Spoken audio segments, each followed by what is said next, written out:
Hello बच्चों, welcome back to my YouTube channel. LTR GK study पे आप सभी का स्वागत है एक नए वीडियो में फिर से।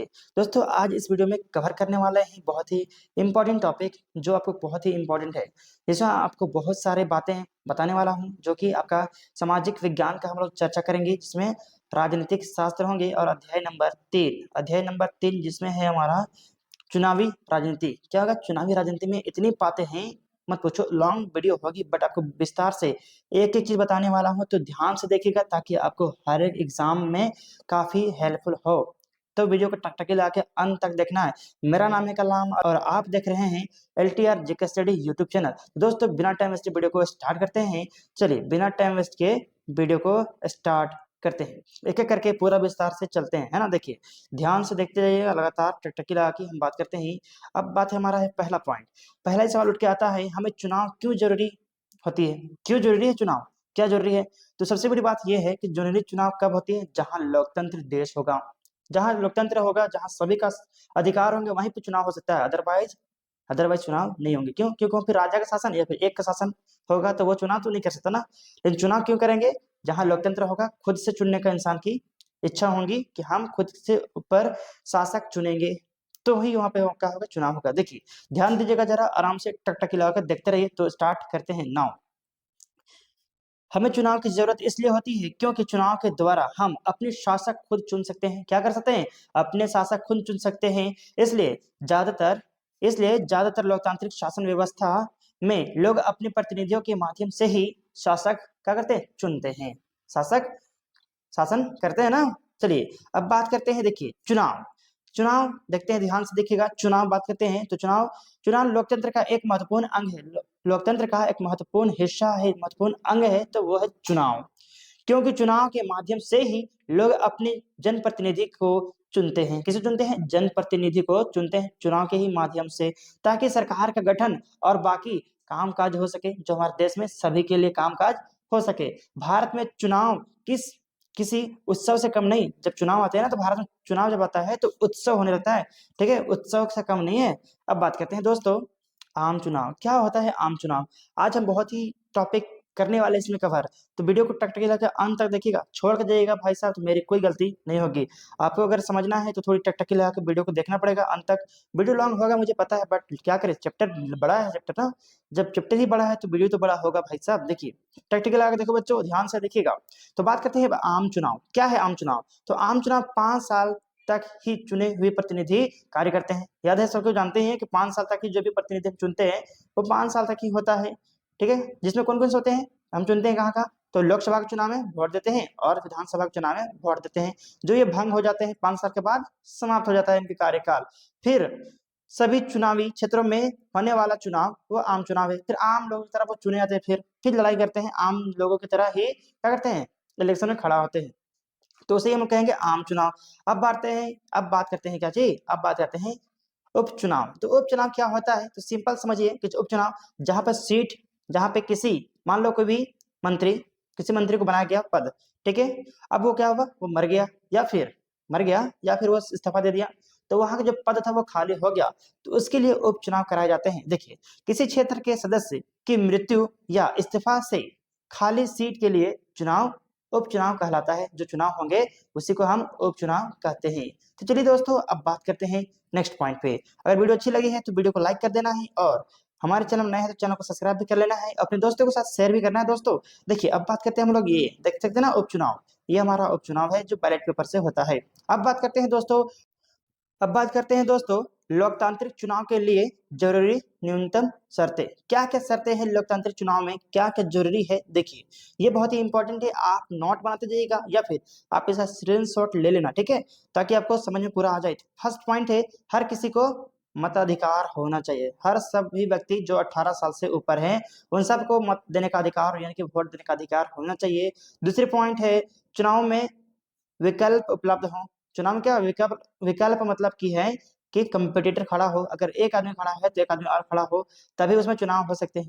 ठीक है, उसके बाद चुनाव का अवसर नियमित अंतराल पर हो। ठीक है, उसके बाद बात करते हैं वास्तविक चुनाव हो। क्या होना चाहिए, वास्तविक चुनाव हो, उसके बाद स्वतंत्र एवं निष्पक्ष चुनाव हो, स्वतंत्र एवं सही से और निष्पक्ष, किसी पे जबरदस्ती करके चुनाव ना हो। अब बात करते हैं दोस्तों चुनाव प्रक्रिया के विभिन्न चरण।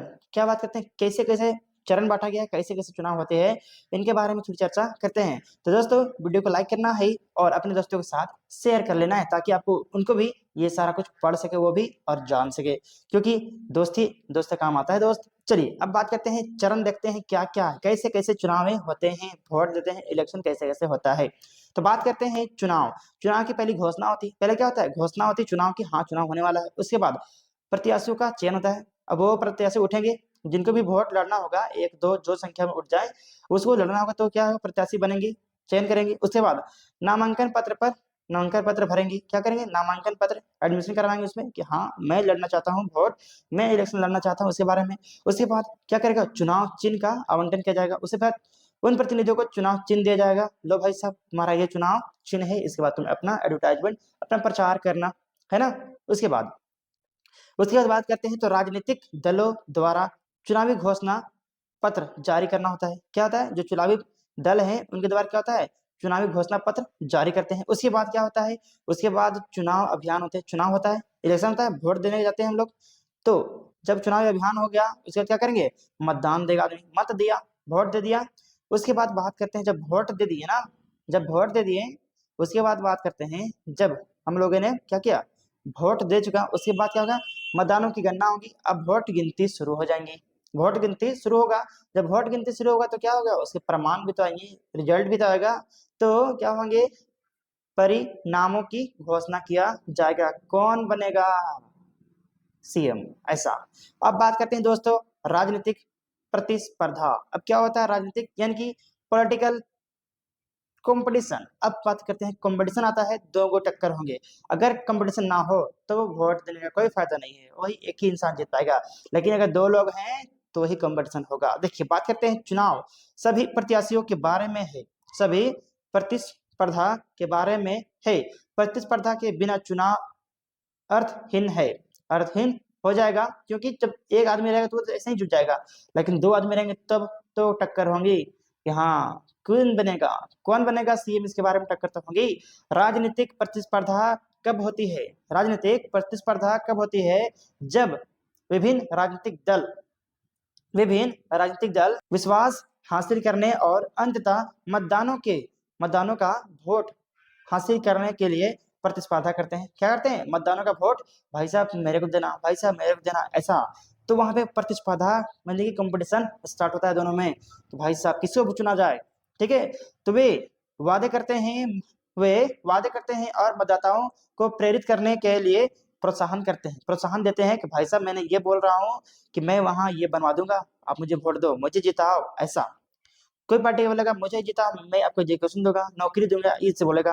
कोई कुछ और बोलेगा, तो क्या हो प्रतिस्पर्धा हो रही है उनके खिलाफ, वो सब प्रतिस्पर्धा है। अब बात करते हैं चुनावी प्रतियोगिता के दोष, क्या क्या दोष हैं चुनावी प्रतियोगिता के, एक एक करके सारा कुछ देखेंगे, है ना।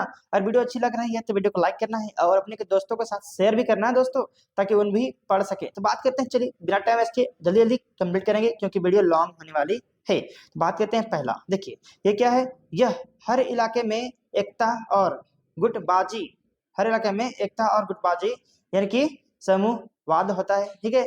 और पार्टी राजनीति की भावना पैदा हो जाती है। अब क्या बोलेगा दो भावना पैदा हो जाती है, एक कांग्रेस पार्टी एक बीजेपी पार्टी, ये हो जा रहा है ना कि हाँ तुम बीजेपी वाले हो, तुम कांग्रेस वाले हो, ये पार्टी का क्या हो रहा है, ये दोष है, ये खराबी है, ये प्रतिस्पर्धा की खराबी है, प्रतियोगिता की, जान जाइएगा, ठीक है। बात करते हैं तो ये प्रतियोगिता सबसे बड़ी खराबी ये चीज है कि पार्टी गुट बन जाते हैं, मोहल्ला हो कहीं गाँव हो, वो सब क्या होते हैं एक गुट बन जाते हैं। वो चीज नहीं होना चाहिए, सबका अपना अपना अधिकार है, अपना अपना दे, है ना। उसके बाद बात करते हैं विभिन्न राजनीतिक दल। अब बात करते हैं विभिन्न राजनीतिक दल और उम्मीदवार अक्सर चुनाव जीतने के लिए क्या करते हैं बूथ कैप्चिंग जैसे गंदी चाल का इस्तेमाल भी करते हैं, यानी कि बूथ को छीनने का, उसे चोरी करने का भी चाल करते हैं, खेलते हैं वो सब। क्या करने के लिए जीतने के लिए उसको काम किया जाता है कि बूथ को से क्या करेंगे किडनैप कर लेंगे, चोरी कर लेंगे, छुपा लेंगे, ये होता है। तीसरी पॉइंट क्या है, ये सबसे बड़ी प्रतियोगिता की सबसे बड़ी दोष ये खराबी ये है, चुनावी लड़ाई जीतने का बाद चुनावी लड़ाई जीतने के बाद उपयोगी दीर्घकालिक नीतियों बनाने की अनुमति नहीं देता है। याद रखिएगा। अब बात करते हैं नेक्स्ट, जो लास्ट होगा, प्रतियोगिता अस्वस्थ प्रतिस्पर्धा में घसीटे जाने के विचार की ओर ले जाती है, इसलिए अच्छे लोग प्रवेश नहीं कर पाते हैं। जो अच्छे नेता होते हैं वो जीत नहीं पाता है, क्योंकि यहाँ गुट बना करके आप क्या करते हैं, वोट बैंकिंग करते हैं, ठीक है, और राजनीतिक प्रतिस्पर्धा में भाग नहीं ले पाते हैं। जो अच्छे चाहते हैं, लीडर हैं, क्या है, जो लीडर है, नेता है, वो अच्छे हैं, लेकिन जीत भी नहीं पाते हैं और ना इलेक्शन लड़ पाते हैं। क्यों? क्योंकि सिर्फ राजनीतिक हो रहा है तो जातिवाद पे, जो जातिवाद में करना नहीं है आपको, जातिवाद में करना नहीं है, और राजनीति कर रहे हैं कहाँ पे, एक मोहल्ला में गुट बना लिए, जातिवाद कर रहे हैं, धर्मवाद कर रहे हैं, तो वो सब क्या है, ये गलत है।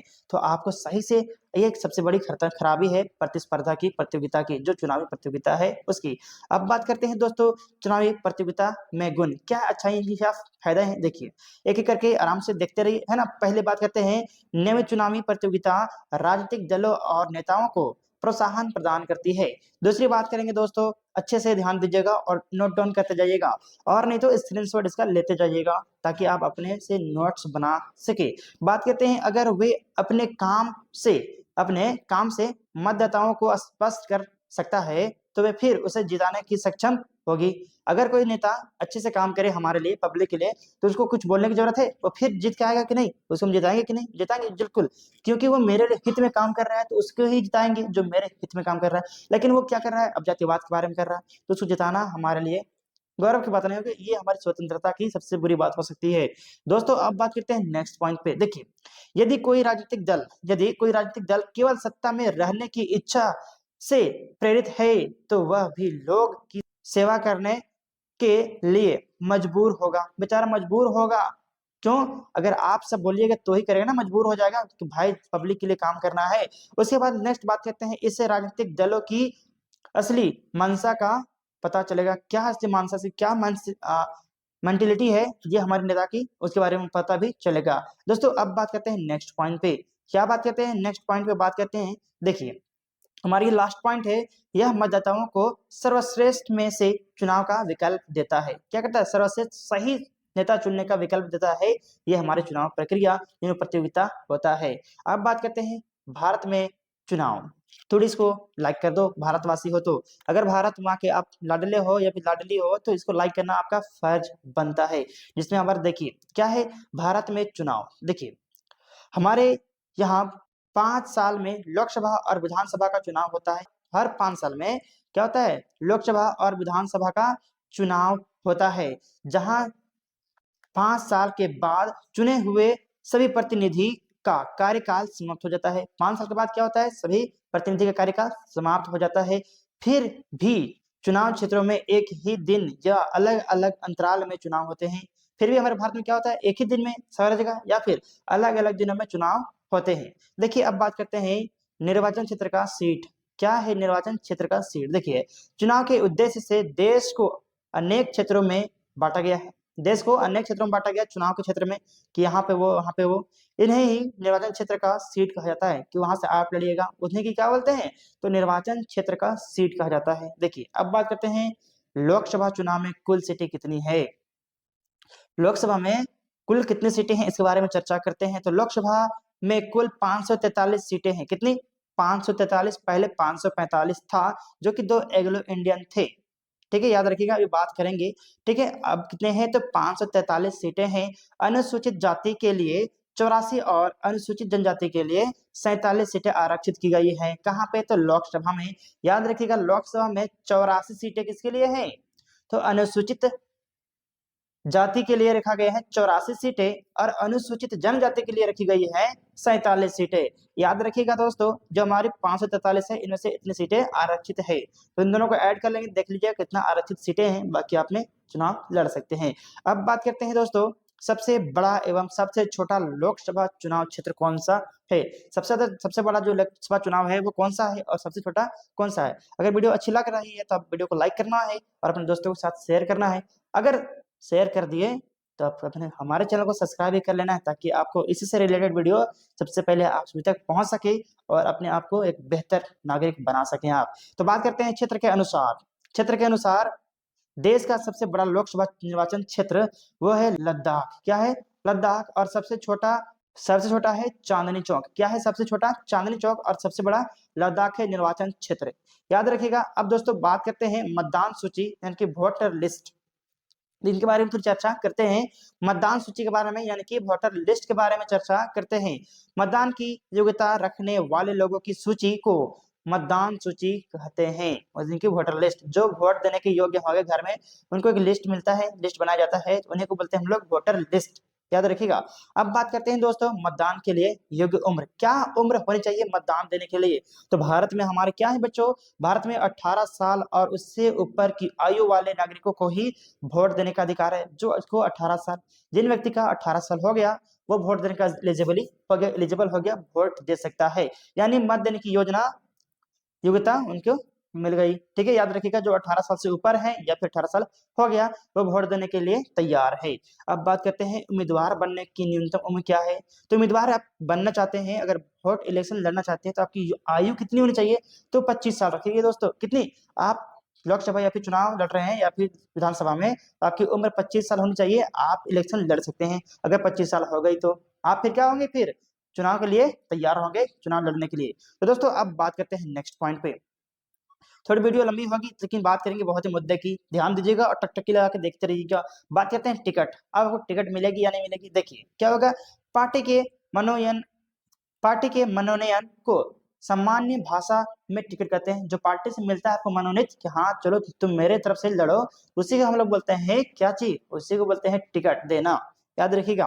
चलिए अब बात करते हैं नेक्स्ट पॉइंट पे। हम बात करते हैं चुनाव अभियान के विभिन्न माध्यम या साधन। क्या क्या साधन है, माध्यम है चुनाव की अभियान की, उसके बारे में चर्चा करते हैं। देखिए ध्यान से देखिएगा और टकटकी लगा के देखते रहो, थोड़ी और अभी क्लासेस बाकी है ना। देखिए क्या है, पोस्टर लगाना, आप प्रचार कर सकते हैं, पोस्टर लगाएंगे, सभाएं करना यानी गुट बना के सभा करेंगे, मीटिंग करेंगे, उसके बाद भाषण देंगे। ये सब भाषण देना होता है, ये सब चीजें जान सकते हैं आप सब। उसके बाद जुलूस निकालना, अब जुलूस निकाल के भी अपना प्रचार कर सकते हैं। उसके बाद घर घर जाकर मुलाकात करेंगे, किससे? पब्लिक से, जनता से। भाई साहब मुझे ही वोट देना, मुझे ही जिताना, इसके बारे में कह सकते हैं आप।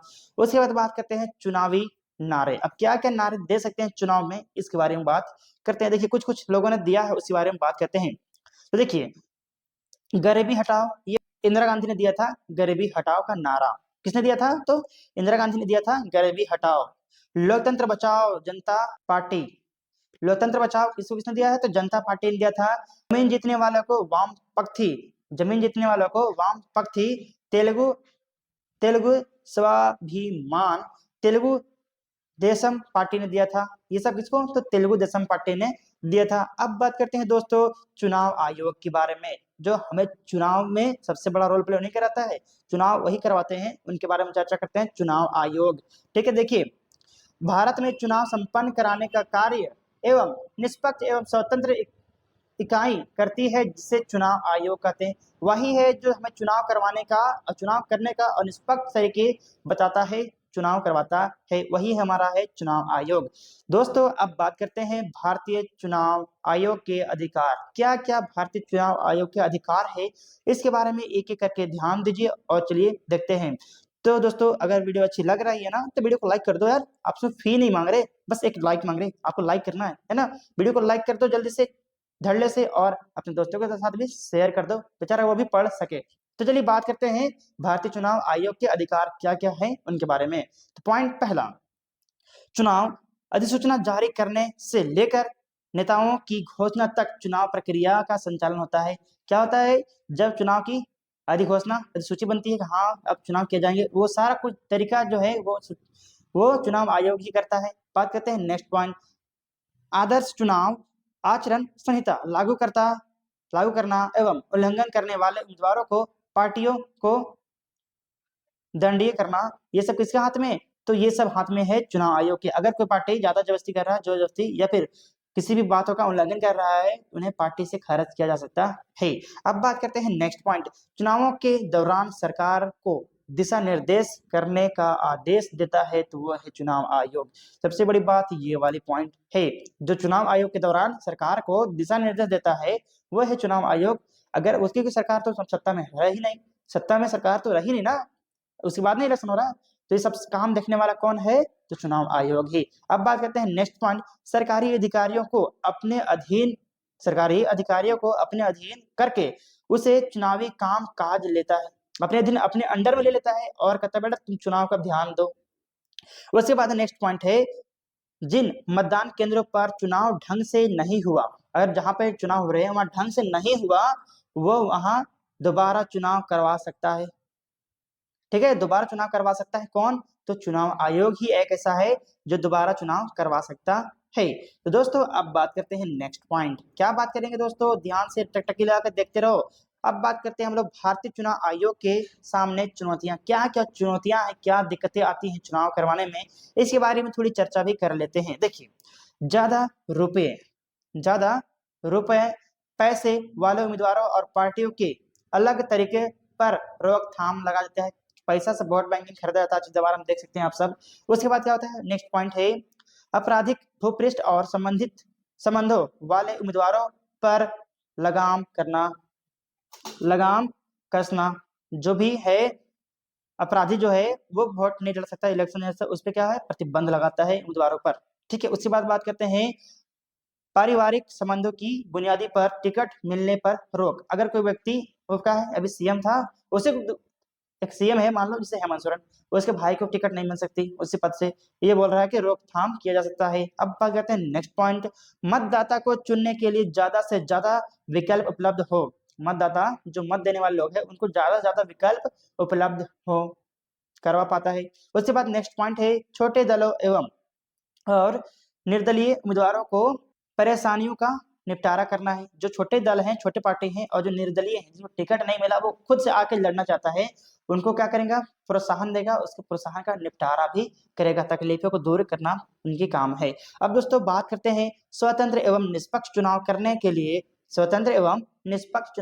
के लिए उठाए गए कदम, क्या क्या कदम है इनके बारे में थोड़ी सी जानकारी लेते हैं, ध्यान दीजिएगा जरा और टकटकी लगाकर देखिएगा जरा। बात करते हैं पहली पॉइंट, चुनाव से पूर्व मतदाता सूचियों को ठीक करना, किसको, मतदाता जो सूची है उसको ठीक करना, मतदान से पहले मतलब वोट देने से पहले ही इसको ठीक कर लेना। ठीक है, अब बात करते हैं नेक्स्ट पॉइंट, देखिए दूसरी पॉइंट है सरकारी मशीनरी के दुरुपयोग पर नियंत्रण, अगर कोई जो सरकारी मशीन है उस पर दुरुपयोग करना, छेड़छाड़ करना, उस पर नियंत्रण करना, ये हमारी चुनावी आयोग का क्या है, कदम उठाता है। उसके बाद बात करते हैं नेक्स्ट, मतदाताओं के लिए पहचान पत्र, जो मतदाता होता है मत देता है उसे पहचान पत्र होनी चाहिए, जिसको हम लोग क्या बोलते हैं, पहचान पत्र ही बोलते हैं, है ना, पहचान पत्र ही बोलते हैं। उसके बाद नेक्स्ट पॉइंट है, चुनाव याचिका का ज्यादा जल्द निपटारा करना, जो चुनाव याचिका है जहाँ पे एरिया में उस जल्द निपटारा करना। ठीक है, उसके बाद बात करते हैं नेक्स्ट पॉइंट, चुनाव में धन बल के प्रयोग की जांच करना, आप धनी है, बल है, जबरदस्ती करवा तो नहीं रहे, पैसा से कहीं खरीद तो नहीं रहे, इसके बारे में भी जांच करता कौन है, तो चुनाव आयोग ही। अब बात करते हैं आचार संहिता, ये बहुत ही इंपॉर्टेंट है, आचार संहिता, जिसको VVI कहते हैं, ध्यान दीजिएगा और इसको स्क्रीनशॉट पक्का लीजिएगा क्योंकि आपको एग्जाम में पूछता है दोस्तों। तो बात करते हैं आचार संहिता, चुनाव अभियान के समय राजनीतिक दलों द्वारा पालन किए जाने वाले नियमों को चुनाव आचार संहिता कहते हैं। चुनाव आचार संहिता, जो नियम लगाए गए उसका पालन करना होगा, वही चुनाव आचार संहिता है। ठीक है, अगर मान लो कि हाँ आपको इतना से इतना दिन तक ही एडवर्टाइजमेंट यानी प्रचार करना है, 1 से 2 दिन ही प्रचार करने हैं तो आपको 2 दिन ही प्रचार कर सकते हैं, ये अपने प्रतिबंध है। ठीक है, ये प्रक्रिया है, ये आचार संहिता है। उसके बाद बात करते हैं आचार संहिता के मुख्य प्रावधान, क्या क्या प्रावधान है इसमें, एक एक करके देखते हैं। तो टकटकी लगा के बने रहिए हमारे साथ, देखते रहिए हमारे साथ। तो पॉइंट में बात करेंगे दोस्तों, देखिए चुनाव के प्रचार के लिए किसी धर्म स्थल या प्रयोग नहीं किया जाएगा, किसी भी धर्म स्थल पर चुनाव आयोग का प्रयोग नहीं किया जाएगा। दूसरी पॉइंट है, सरकारी वाहनों, जो सरकारी गाड़ी होता है, वाहनों, विमानों और सरकारी अधिकारियों का चुनाव प्रचार में उपयोग नहीं किया जा सकता, जो भी चुनाव प्रचार कर रहे हैं उसमें सरकारी अधिकारी, गाड़ी, वाहन, ये सारा कुछ किसी भी चीज का उपयोग नहीं कर सकते हैं आप, एक आम आदमी की तरह आपको प्रचार करना होगा। उसके बाद तीसरी पॉइंट है, चुनाव की घोषणा के बाद सरकार द्वारा कोई भी नीति कोई भी नीतिगत फैसला नहीं किया जाए और कोई योजना का शिलान्यास नहीं किया जाएगा। दोस्तों अब बात करते हैं नेक्स्ट पॉइंट पे हम लोग चलते हैं। देखिए अब हम लोग नेक्स्ट पॉइंट पे चलते हैं। हमारा यहाँ पे चैप्टर कंप्लीट होगा, थोड़ी एक पॉइंट बची है, देखिए बहुत ही इंपॉर्टेंट है। अब बात करते हैं चुनावों के दौरान कोई भी उम्मीदवार, चुनावों के दौरान कोई भी उम्मीदवार या पार्टी क्या क्या काम नहीं कर सकते हैं। अगर पार्टी में जब चुनाव हो रही है तो क्या काम वो नहीं कर सकते हैं, इसके बारे में जानना बहुत जरूरी है और बहुत ही इंपॉर्टेंट बात है। ध्यान दीजिए और टकटकी लगा के देखते रहो। लास्ट पॉइंट बचा है दोस्तों, और वीडियो को लाइक कर दो। वीडियो अच्छी लग रही है ना तो वीडियो को लाइक कर दो भाई, वीडियो को लाइक करो और हमारे चैनल को सब्सक्राइब कर लो। आपको पूरी क्लास मिलेंगी बोर्ड एग्जाम से रिलेटेड, हर बोर्ड एग्जाम के रिलेटेड आपको वीडियो मिलने वाली है। तो बात करते हैं चुनावी कानूनों के अनुसार चुनावों के दौरान कोई भी उम्मीदवार या पार्टी निम्नलिखित काम नहीं कर सकते हैं। उनमें से काम देखिए क्या क्या है। पहला काम नहीं कर सकता वो है मतदाता को प्रलोभन या घूस या धमकी नहीं दे सकता। प्रलोभन, पैसा वैसा, घूस नहीं दे सकता और धमकी नहीं दे सकता। कौन? तो पार्टी, कोई भी पार्टी वाला जो उम्मीदवार खड़ा है वो। उसके बाद बात करते हैं जाति या धर्म के नाम पर वोट मांग नहीं सकते आप। जाति या धर्म के आधार पर किसी से वोट नहीं मांग सकते। उसके बाद बात करते हैं चुनावी अभियान में सरकारी साधनों का इस्तेमाल नहीं करेंगे, सरकारी साधनों का इस्तेमाल नहीं करेंगे। और तीसरी पॉइंट क्या है, चौथी पॉइंट बात करते हैं लोकसभा चुनाव में एक क्षेत्र में 25 या विधानसभा क्षेत्र में 10 लाख से ज्यादा खर्च नहीं हो सकता। अगर इलेक्शन हो रहा है जो कि लोकसभा चुनाव का, तो एक क्षेत्र में 25 लाख से ज्यादा आप खर्च नहीं कर सकते हैं, और विधानसभा में चुनाव हो रहा है तो 10 लाख से ज्यादा खर्च नहीं कर सकते हैं, याद रखिएगा। अब बात करते हैं, लास्ट पॉइंट है चुनाव प्रचार के लिए किसी धर्म स्थल का प्रयोग नहीं करेंगे। कोई भी धर्म स्थल में आप चुनाव प्रचार का प्रयोग नहीं कर सकते हैं। तो दोस्तों आई होप आपको वीडियो पसंद आया होगा। अगर वीडियो अच्छी लगी है तो दोस्तों वीडियो को लाइक करना है। अगर आप हमारे चैनल में नए हैं तो चैनल को सब्सक्राइब करके बेल आइकन को प्रेस कर लेना है, ताकि आपको इससे रिलेटेड वीडियो सबसे पहले आप सभी तक पहुंच सके। दोस्तों मैं इस तरह की वीडियो बनाते रहता हूं। तो दोस्तों आज के लिए इतना ही, फिर मिलेंगे नेक्स्ट वीडियो में। तब तक के लिए जय हिंद, वंदे मातरम।